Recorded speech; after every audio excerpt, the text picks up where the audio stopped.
The Imitation of Christ, Book 4, Chapter 12, on the need for careful preparation to receive Christ in Holy Communion. The voice of Christ. I am the lover of purity and giver of all holiness. I seek a pure heart, and there will I dwell.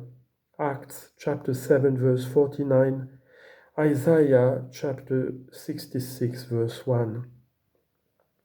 Prepare and make ready for me a large upper room, and there will I and my disciples eat the Passover with you.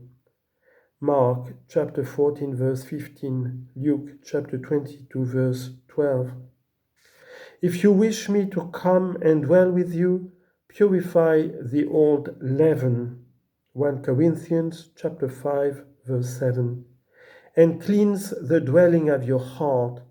Exclude the whole world as its sinful claimer. Sit there alone like a sparrow on the rooftop. Psalm 102, verse 7. And consider your sinfulness in bitterness of soul. Isaiah chapter 38, verse 15. For every loving person prepares the best and fairest room for his dear friend, and in doing so shows his affection. However, know that even your best efforts can't make a worthy preparation for me, although you were to prepare for a whole year and do nothing else beside. It is of my mercy and grace alone that you are allowed to approach my table, as though a beggar were invited to rich man's supper, and could offer no return for his kindness save humble gratitude. Luke chapter 14, verse 12. Do whatever lies in your power, and do it earnestly, not out of habit and or necessity, but with awe and reverent love receive the body of your Lord and God, who deigns to come to you. It is my invitation and my bidding. I will supply whatever is lacking in you. Come therefore and receive me.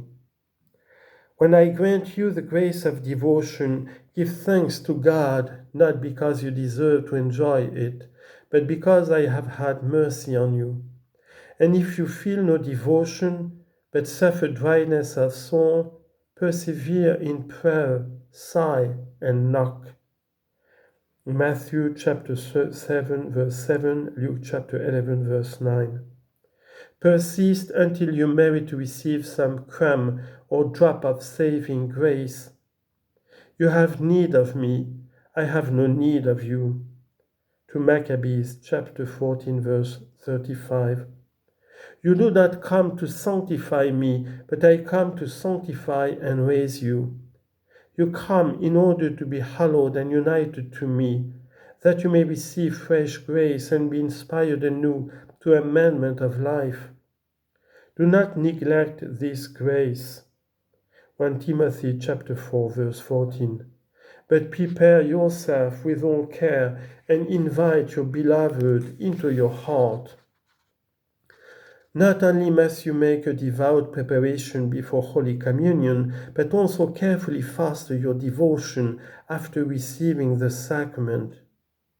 No less vigilant is required after communion than devout preparation beforehand. For a constant vigilance after communion is the best preparation for receiving richer graces.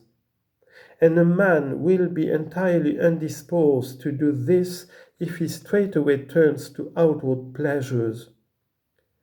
Beware of much talk. Proverbs chapter 10, verse 19. Remain in some quiet place and savor the presence of God, for you possess him whom the whole world can take away from you. I am he to whom you should offer your whole self, that set free from care, you may no longer live in yourself, but in me. John chapter 15, verse 4, Galatians chapter 2, verse 20.